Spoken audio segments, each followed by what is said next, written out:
matter where you come from, no matter where you're going, here's a place where you can take comfort in the knowing that whether if you've come to stay a while or just passing through, this door is open to you. Come on in, come on in. The God in us recognizes the God in you. Whether you're black or white, gay or straight, Christian, Buddhist or Jew, this door is open to you. Come and let's be silent. Come and share a hug. Come, let's pray together. Come, love and be loved. From the blissed out to the turned out, from the pampered to the abused, this door is open to you. Come on in, come on in. The God in us recognizes the God in you. Whether you're black or white, gay or straight, Christian, Buddhist or Jew, this door, oh, this door right here is open for you. I'm talking about this door. I said this door is open to you.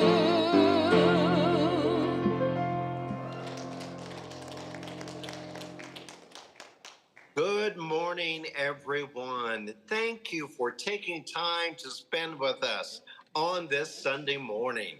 If you're in the sanctuary, I want you to pat yourself on the back if you came in the front door rather than sneaking in the back door, because we want to be the demonstration that there's something going on at 117 Locust Street in Visalia, California. And we want people to be curious about why those people going in there. I hear that good music. What's up at CSL Visalia? And if you're joining us online, I want to welcome you for joining us online. Our online community is growing. We're averaging about 65 people watching us every Sunday and even more during the week. So I hope you will go to YouTube and share the link on all your social media so others can enjoy what we're up to. So wherever you are, I want you to know we see you, we love you, we appreciate you, and we are so glad that you are with us this morning. We are celebrating Black History Month. We're going to celebrate our birthdays for the month of February, and there's even more going on at CSL Visalia. So here are our announcements. Pay attention and join us. Good morning, everybody. Did you notice how Reverend Jack looked like he's in the fog this morning? his play. I'm sure he doesn't have fog back in Indiana, but it looks sort of foggy there. Well, the sun's gonna come out later for today. So today is birthday Sunday. Do we have any February birthdays? Oh, the dog is? What's the dog's name? Remy. Okay, it's Remy's birthday. Lynn's birthday.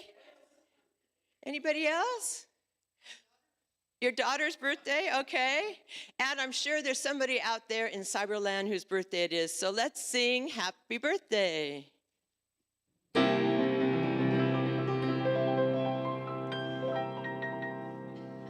Happy birthday to you. Happy birthday to you. Happy birthday, everybody. Happy birthday to you.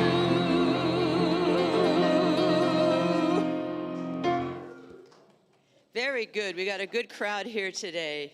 So oh my gosh, we got all kinds of people showing up today. How wonderful. Let's go to the announcements. Okay, so all of you, a bunch of you in this room went on the Salty Bus yesterday. It was so much fun. This is us inside, and you can see that Lynn is getting a massage, and a few people are missing here, but we had an hour in the Salty Bus pulling up the sun, and you know, at the symphony last night, I was breathing really well. I think it made a difference then. This morning I was all plugged up again, but okay, last night it was good. So let's go to the next picture. Here we are after we're done with the Salty Bus. So the Salty Bus it'll come to your place, and you can have 45 minutes in there breathing in the salt air. It's supposed to be great for your skin. They said don't wash it off, and it's great for for breathing. So if you ever want to do it, it's fun. And then we parked the bus at Lori Kathleen, who's right there in the front, and she was making homemade pizza dough. Best pizza I've ever tasted. It was so good. So that was wonderful. I like her doing fun things like that, and I'm so glad we had a good group doing that. So we had our first listening circle on Friday, and we want to make sure that all of you come in, because the whole reason for these listening circles is to hear everybody's point of view on where this center is going next. So we're going to have one every last Friday of the month, at least for a while. So we hope you'll come in. It's real easy. It's on Zoom. You go to our main page, our home page, and it's right there for the Science of Mind chat talk, and you just click in there and you go in. So we'll keep reminding you, because we want to have Reverend Jack wants everybody's voice heard, so that's what it's for. In honor of Black History Month, which is this month, we're going to show the 6888. It's about this group of female Black, I don't know, there was a battalion, they call it a battalion. And they were given the task of getting the mail through, because they had a 2-year backup of mail that wasn't going to the troops or back home again. No one was hearing.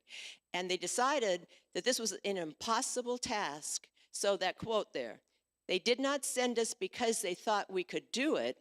We are here because they are sure we cannot. But they did it. And I think it's going to be a great thing, perfect show for Black History Month. We're going to show it here Saturday, February 21st at 2 p.m. And we'll have popcorn, and we'll have a little discussion afterwards. So let your friends and people know. There's flyers on the back table. Take some and put them up somewhere, and get people in here that might be interested in knowing a little more about Black history.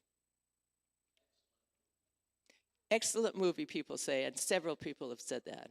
Today is Explorers discussion. You know, Explorers, we talk about what Christianity maybe was supposed to be back in the days, what Jesus really wanted, and that it totally changed, and all kinds of interesting things.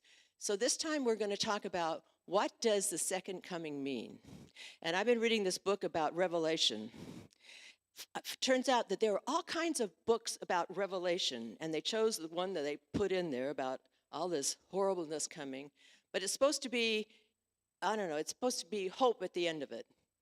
I haven't read it. I've just read the book, and the book tells me enough about what it is. So I hope you'll come. I mean, it'll be an interesting discussion. What does the second coming mean? I mean, what is Revelations all about?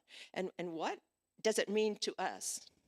So we'll be doing this at 12:30 here and in person. There's a link on the website if you're at home. And come in here and listen to what this is all about. Recycling project. You notice our bins are full of recycling again, and Lori Kathleen is dumping them, but she needs some help.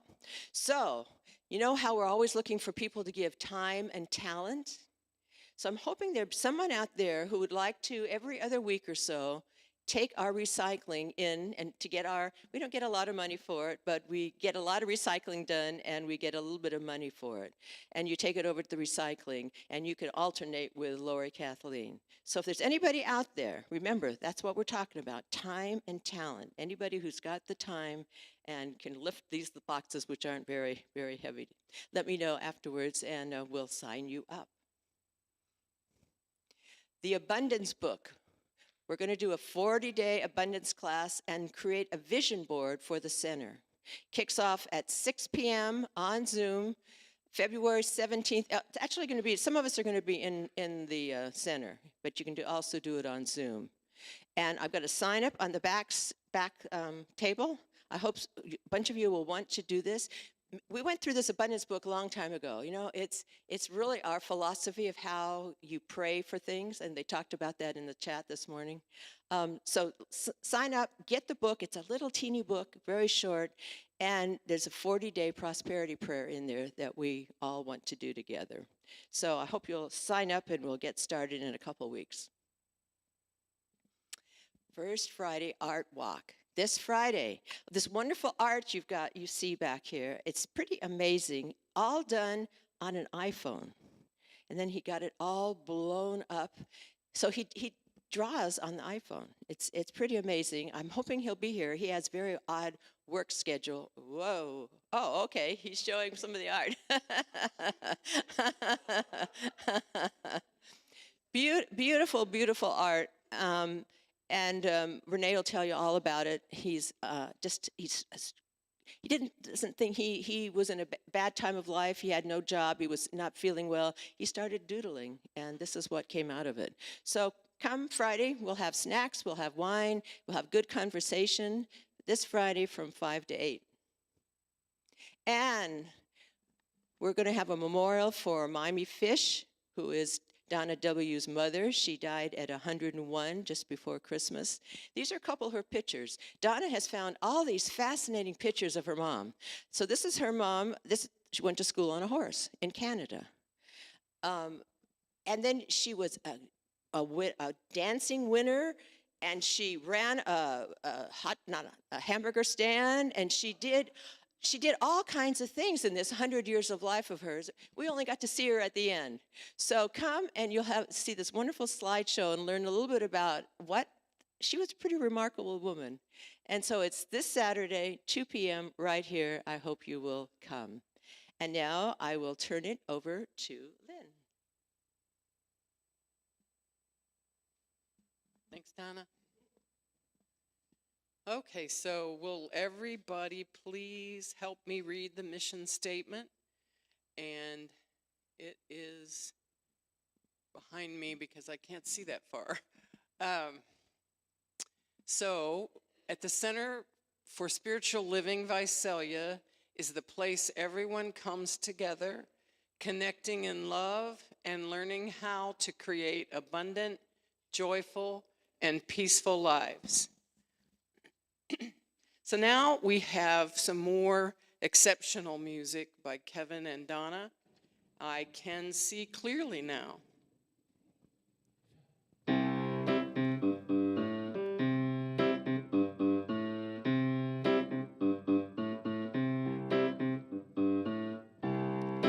I can see clearly now, the rain has gone. I can see no obstacles in my way. Gone are the dark clouds that had me blind. It's gonna be a bright, bright, sunshiny day.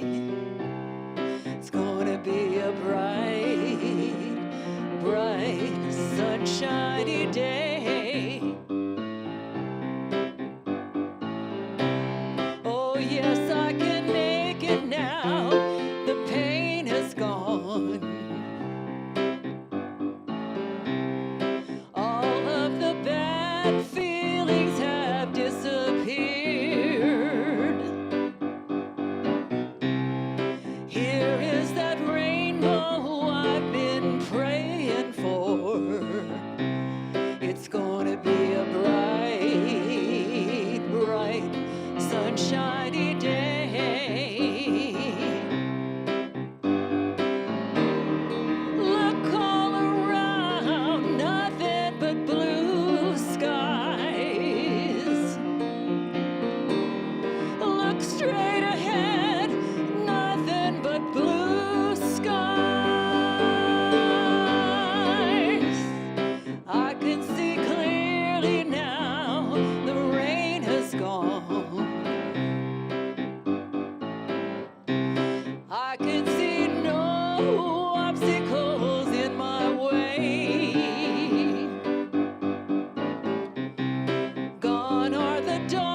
Thank you. Thank you. I'm going to hold that vision because of the fog. Right? All right. So, Science of Mind has 13 what we believe statements. And we choose one of those that fits the talk theme each week. So please read with me one of these statements. So we believe in the direct of truth through our intuitive and spiritual nature, and that anyone who becomes a revealer of truth who lives in close contact with the indwelling God. So now we'll have our diversity quote from Bonnie.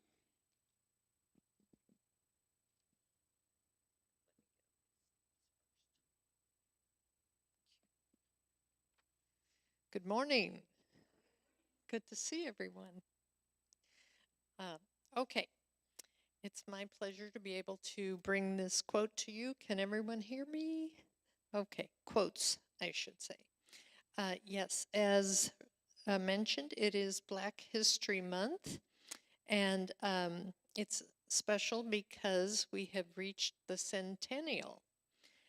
The 2026 Black History Month theme, A Century of Black History Commemorations, marks 100 years since historian Carter G. Woodson and the Association for the Study of African American Life and History launched Negro History Week in February of 1926.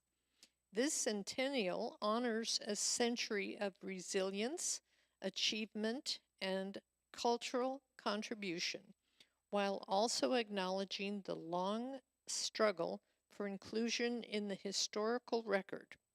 What began as a week-long observance evolved into a month-long commemoration in 1976, and today continues to highlight the essential role of African Americans in shaping civilization, inviting reflection, deeper education, and meaningful action to ensure this history is fully integrated into our shared public understanding.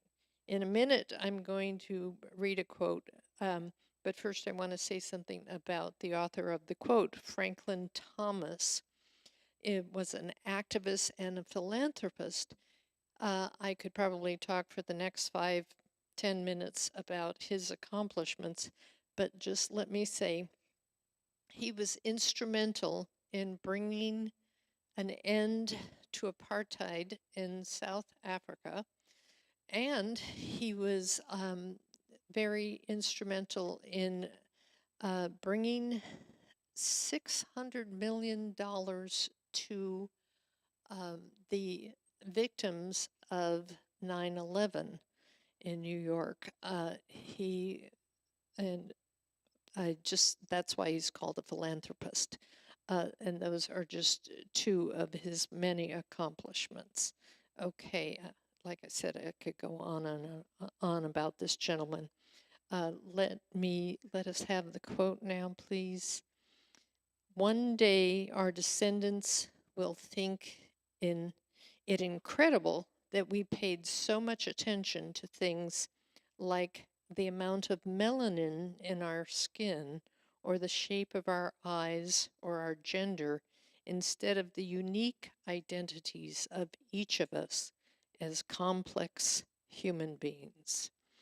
Okay, and thank you. And I wanted to also include two other quotes. You know, we have to get our quotes in early. And after I got this particular quote in, there were some other happenings in with all the turmoil that's been going on in our country. And we get a lot of our quotes from a site called Spiritual Passages, which is a great place, great site. And there were about 5 quotes that I could have chosen from. I chose 2 These two are from two spiritual giants, Saint Hildegard von Bingen. She is as not only a saint, she's known as a Christian mystic. And the second one is Pope Francis. The first from Saint Hildegard: the image of God is not in the soul alone, but in the whole human being. And the second one: human dignity is the same for all human beings. When I trample on the dignity of another, I am trampling on my own. Thank you.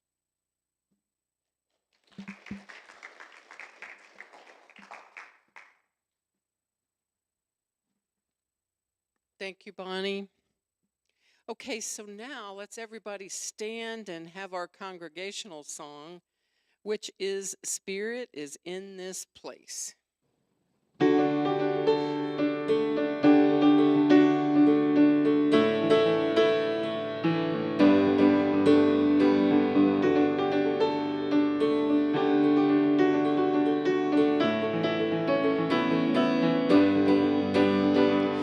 We have come together as a family.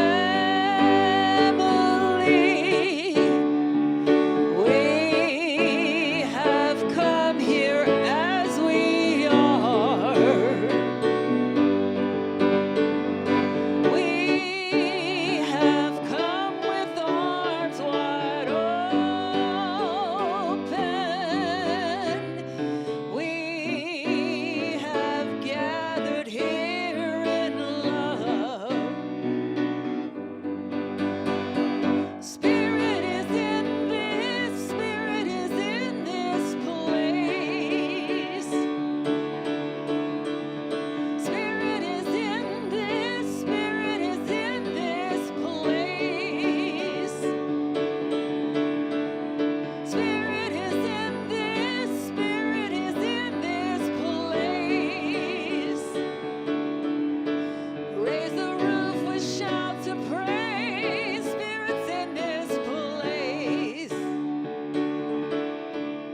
Thank you, thank you, thank you. What a wonderful song to lead into our talk today.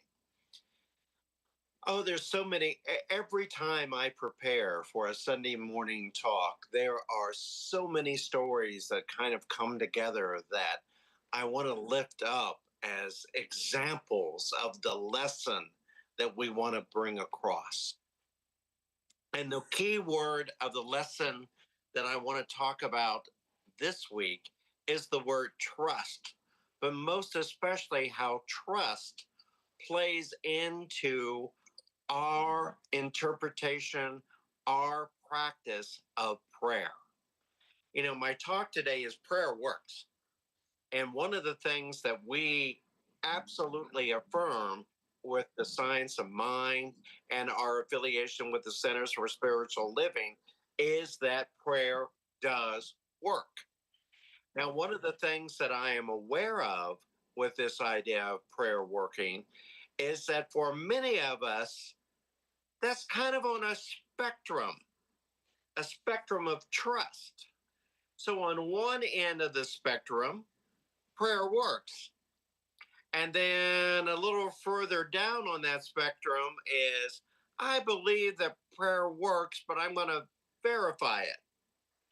And a little further down on the spectrum is I hope prayer works. To the far end of the spectrum is I don't know whether this works or not, but I'm going to pray anyway. So many times in our human experience, we are somewhere in that spectrum.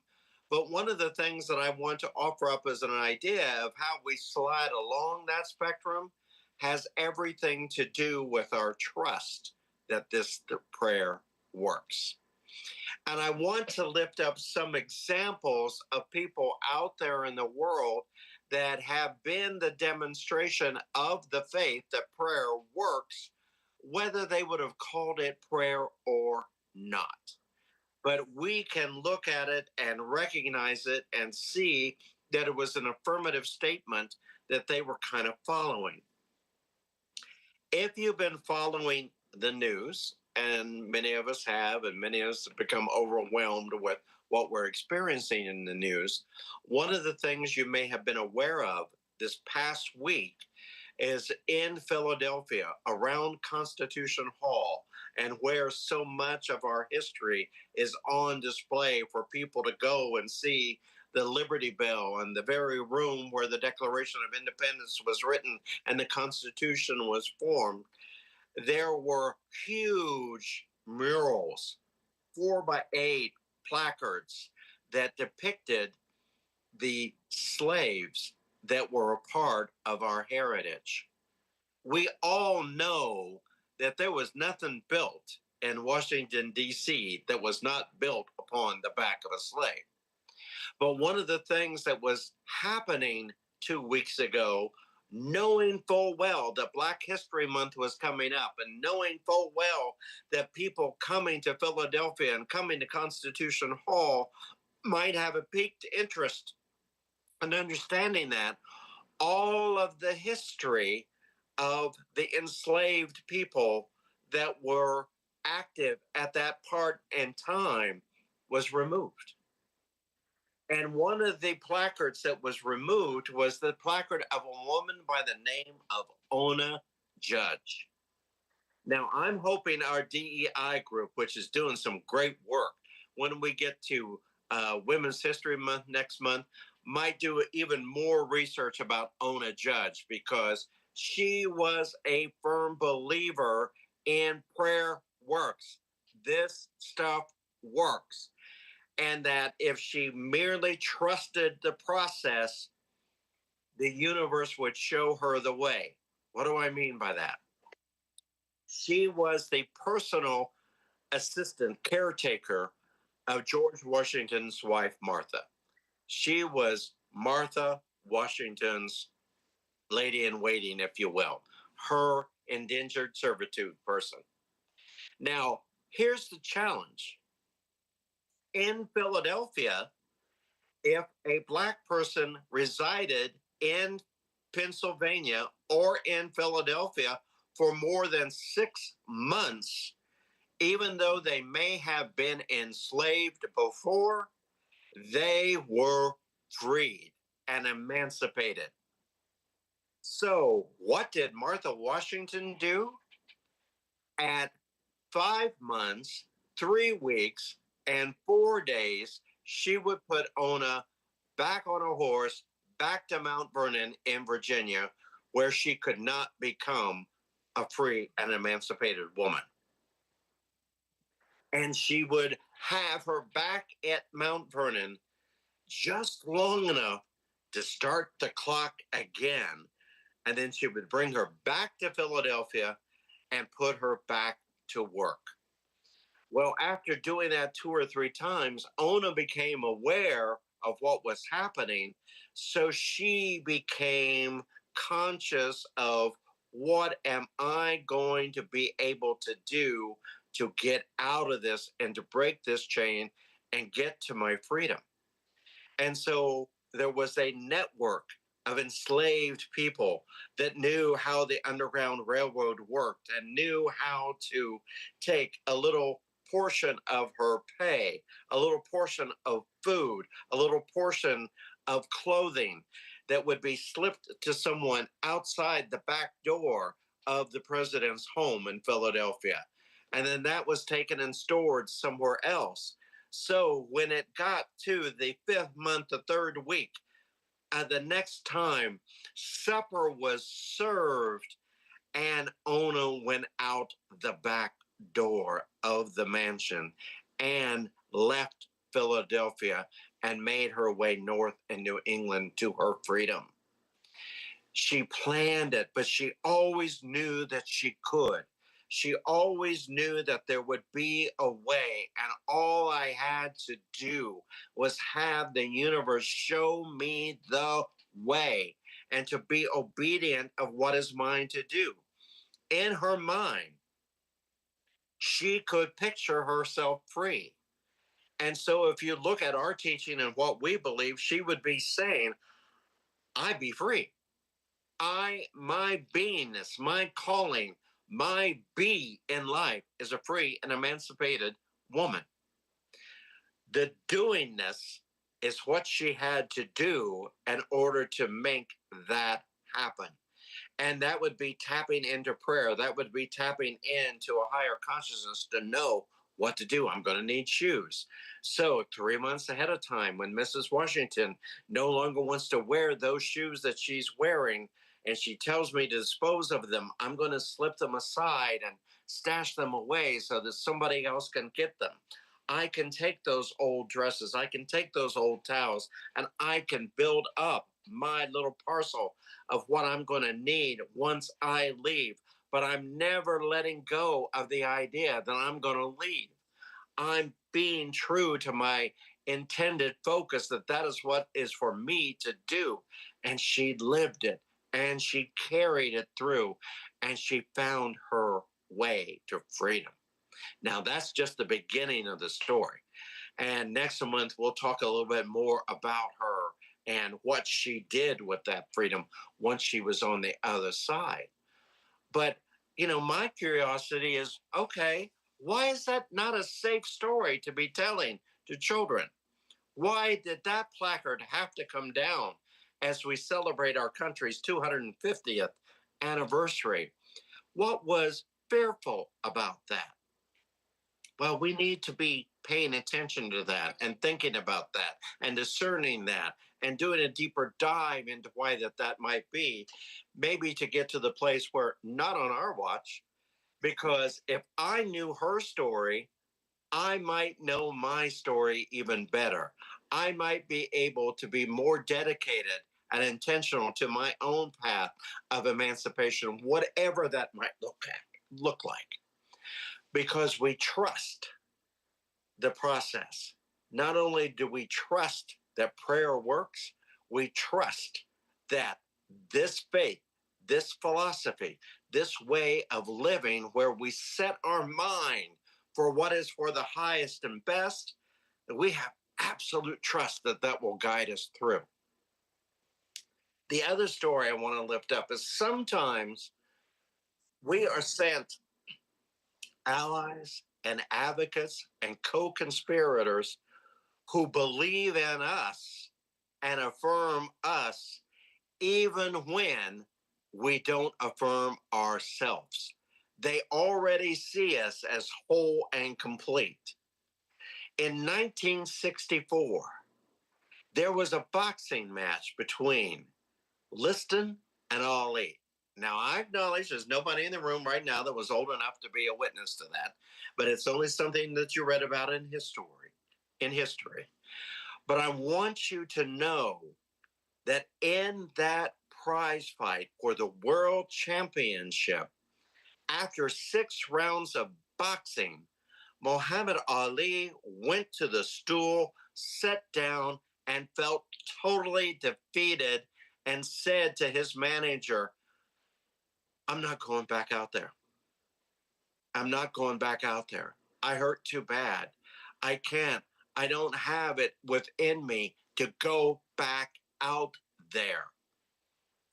And the manager looked at him and said, I see you as the world champion of boxing. I see you doing that.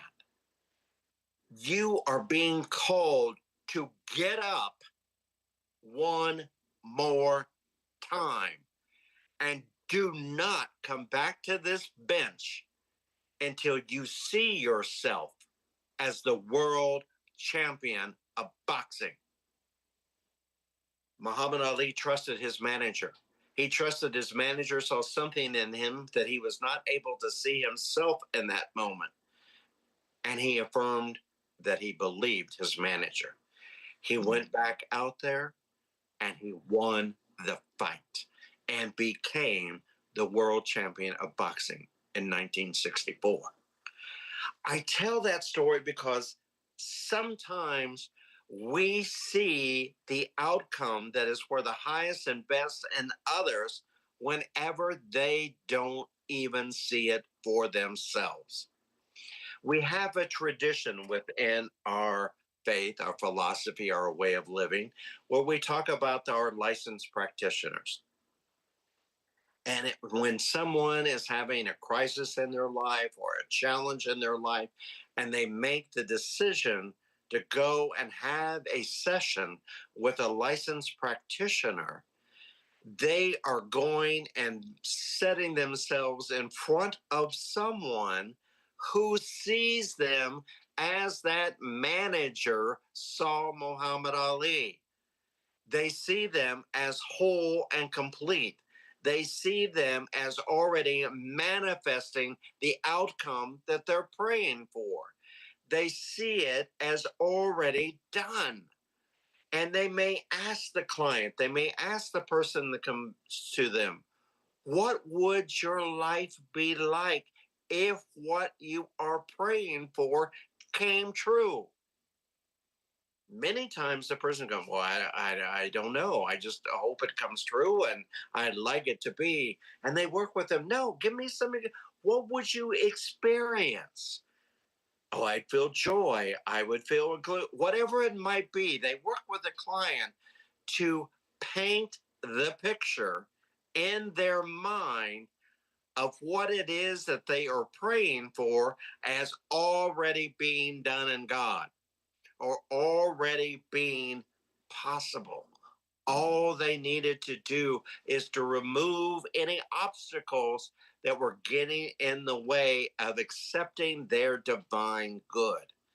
Now, if they can picture it, if they can have an idea that it's almost within grasp, almost within reach, then what they have to look at is, where am I on this spectrum?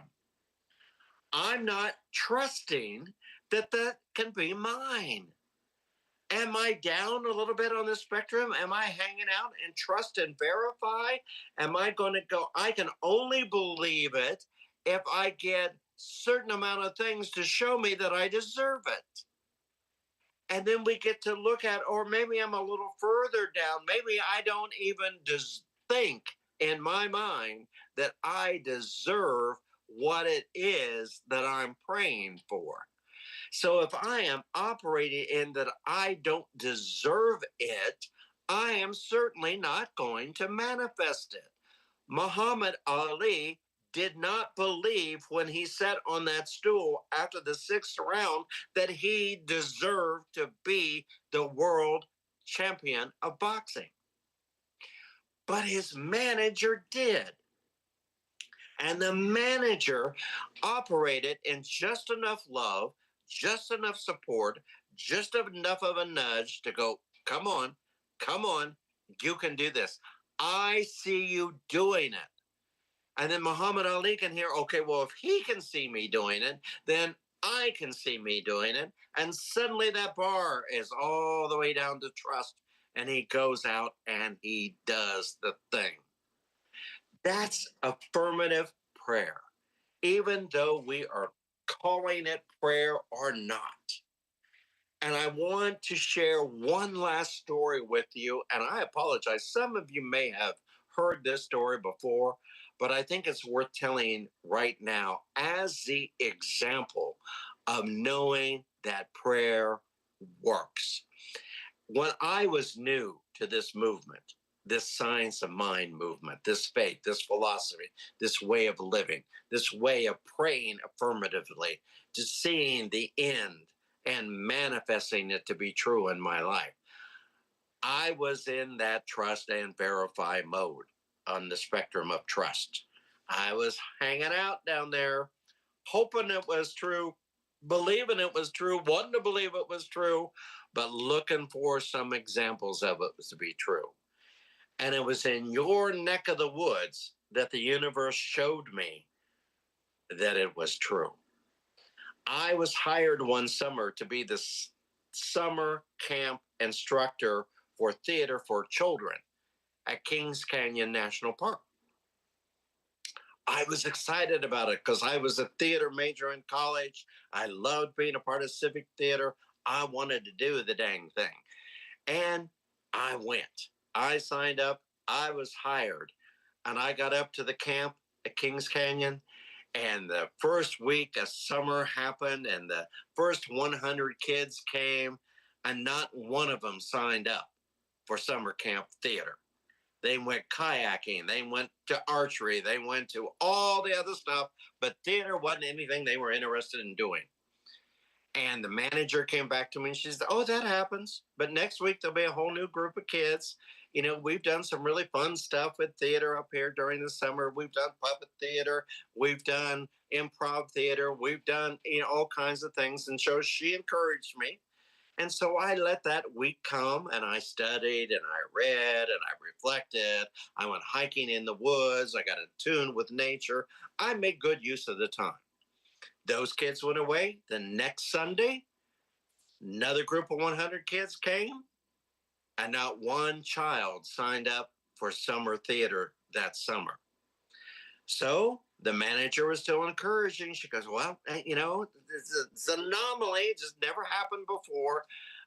But, maybe you can help us organize our props department and this shed with all the flats and everything in it. And so I went and did that and made spreadsheets and labeled it and got them set up and organized and did good things that week.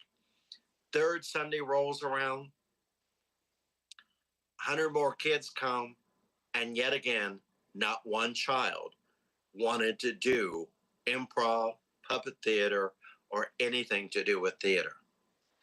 And so the manager came to me and said, I'm sorry, Jack, I guess it's not going to work out.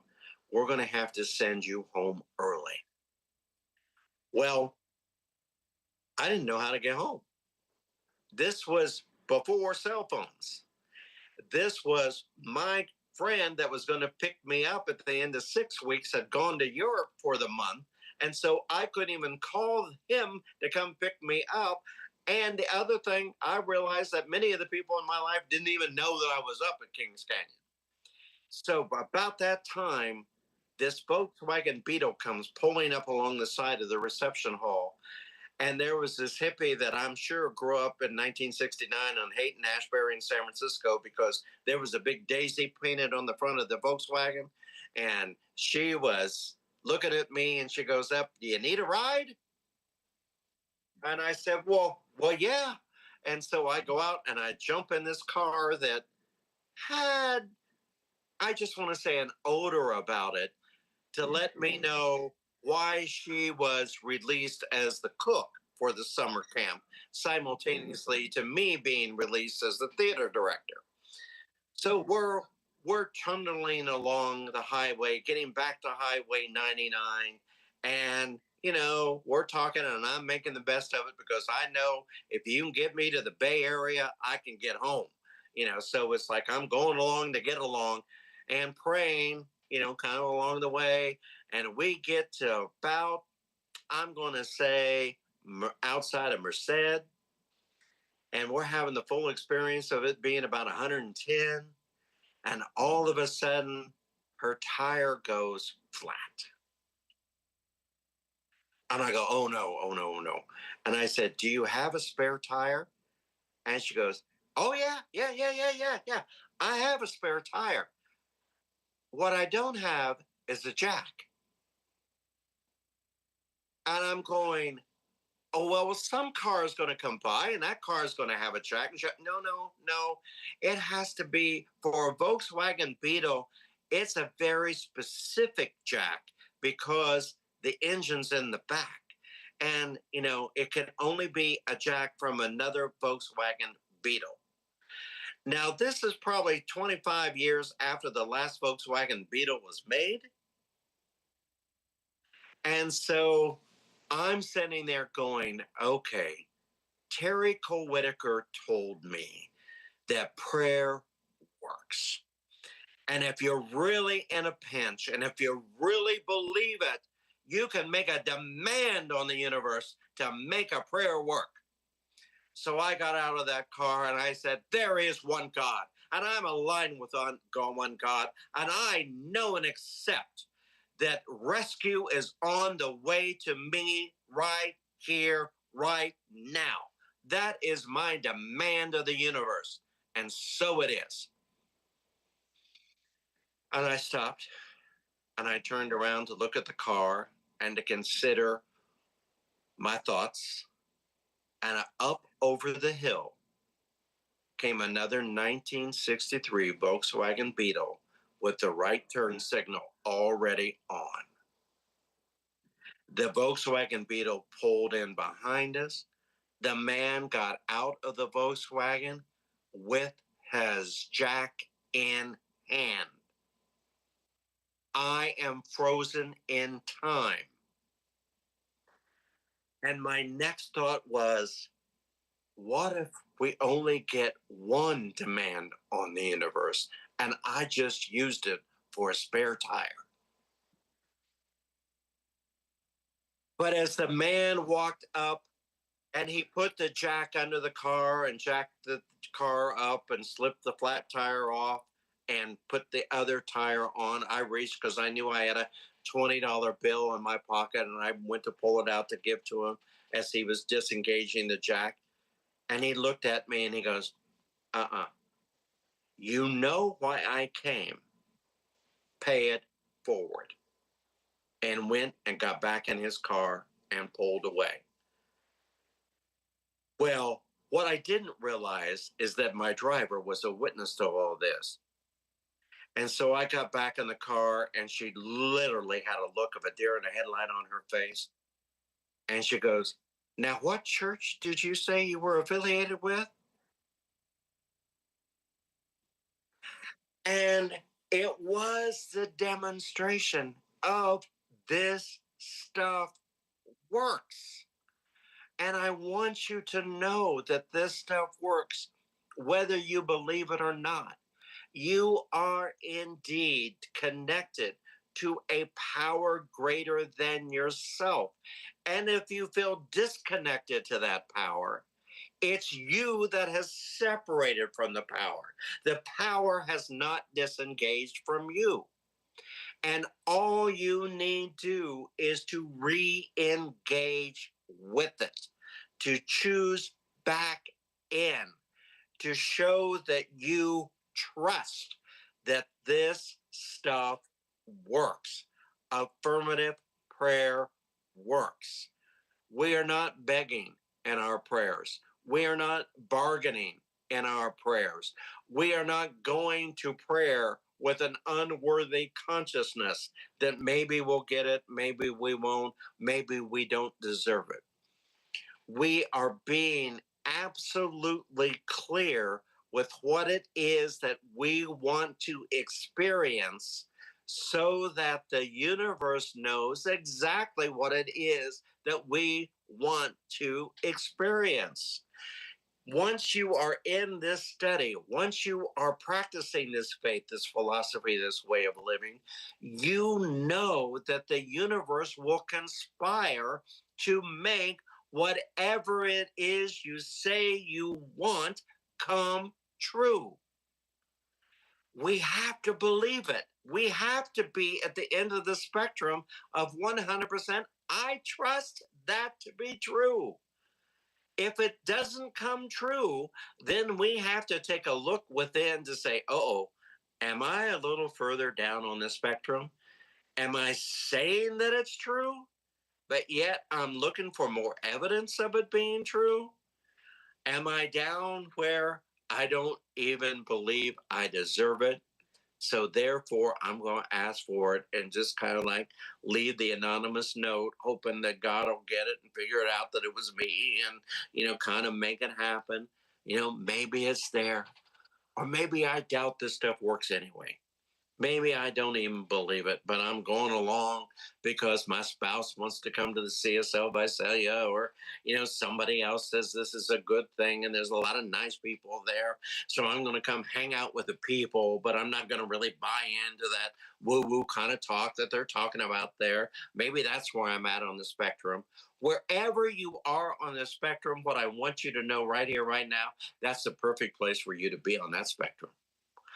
All I want to encourage you to do is slide the bar up a bit. Go see what's down the road and around the next curve for you. Be willing to see it as something good. If you are praying for good, if you are praying for prosperity, if you are praying for like-minded relationships, be open to seeing them.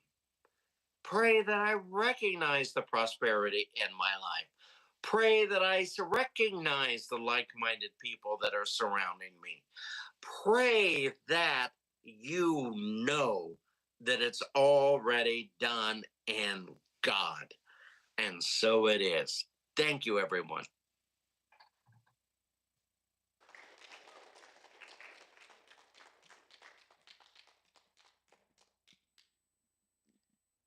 Wow, I will forever keep that Volkswagen Beetle in my mind. It's just such an image for me. So thank you, Reverend Jack. So now I'd like our ushers to come forward, please. Uh-oh, did I do that wrong?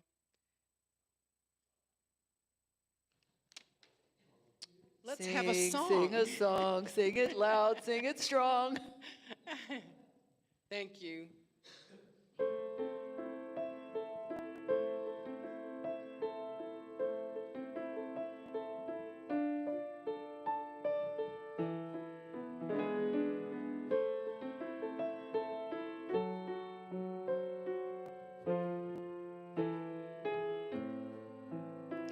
Let go of the shore and let the water carry you. Let go of the shore, float into the mystery. Let go of the shore and let the water carry you. Let go of the shore, float into the mystery.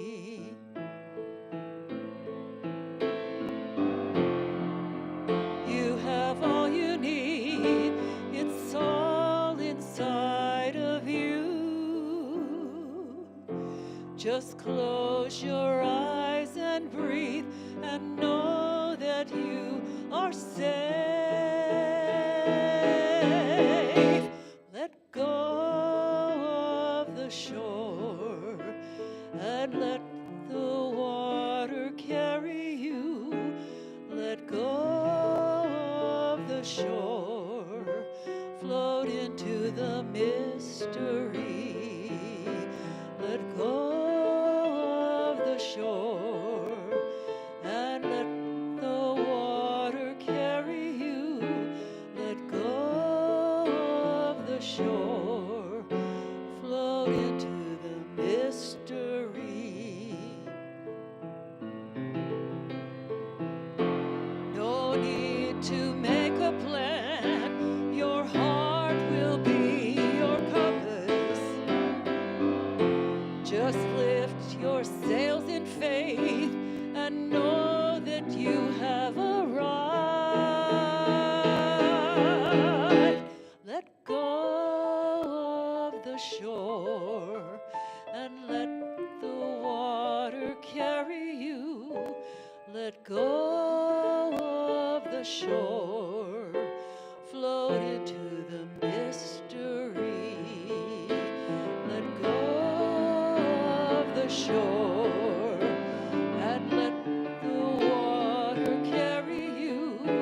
Let go of the shore, float into the mystery. Float into the mystery. Float into the mystery.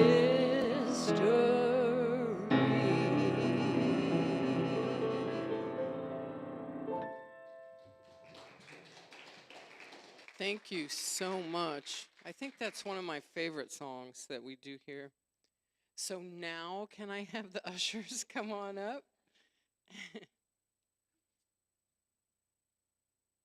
So it's time for us to talk about ways that you can give to the center. And here are the ways listed on the slide here. So you can go to cslvisalia.org and click on donate, or you can mail a check to CSL Visalia, 117 South Locust Street, Visalia 93291. And of course, you can give money in person right now. So I'd like everybody to get out your donations, and you can all begin going back and collecting. Good grief. I am following what's on here, I thought. All right, let's do the prayer. So our prosperity prayer is, today I expect every good thing to come to me, for I know that divine abundance is forever manifesting itself in my affairs. I am keeping my whole mind and thought and expectation open to new experiences, to happier events, and to a more complete self-expression. Everything that belongs to spirit, I accept. Everything that partakes of the nature of divine reality, I claim as my own. I identify with success and I prosper in everything I do.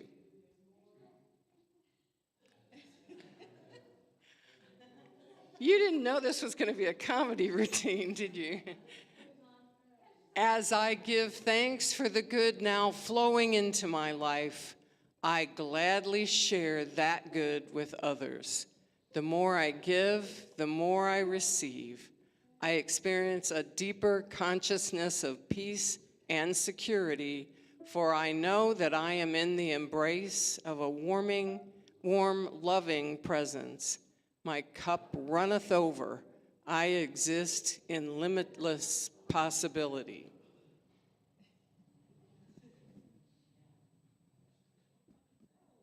Okay, now is the time for the ushers to go collect.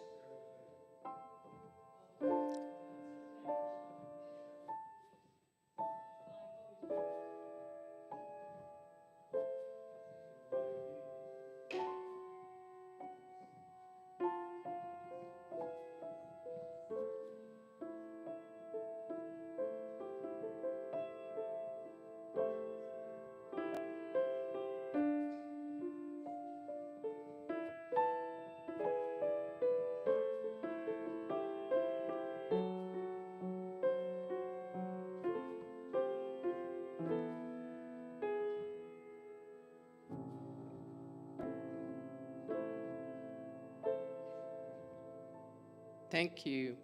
So can we have everyone join us up front for the prosperity prayer, or for our peace? Yeah.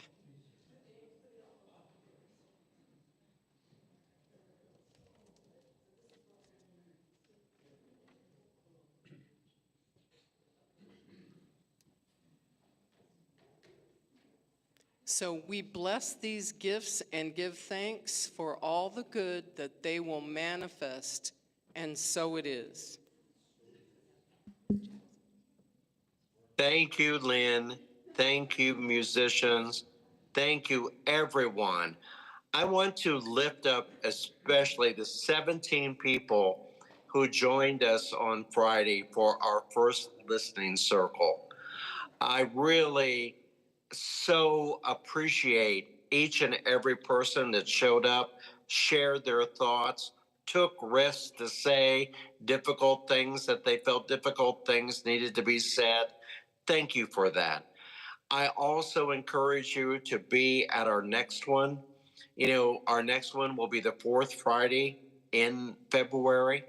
And at that session, we will begin with prayer because after today's message, we know that prayer works. And then we will do some visioning for what is for the highest and best for our center as we move forward. And then we will have an open dialogue about what folks want to experience as we go forward. We won't talk about how it used to be. We're going to talk about what we want to experience going forward and then affirm that to come true.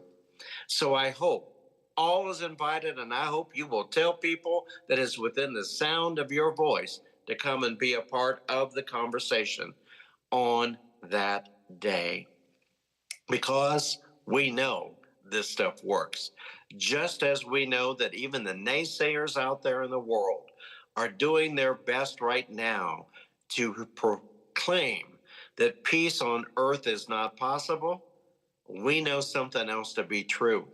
We are like Muhammad Ali's coach. We see peace manifesting on this very earth. Why? Because we know that peace is an inside job. Peace comes from within and shows up outwardly. So join me in our benediction as we proclaim, there is peace on earth, and it begins with me. Everyone,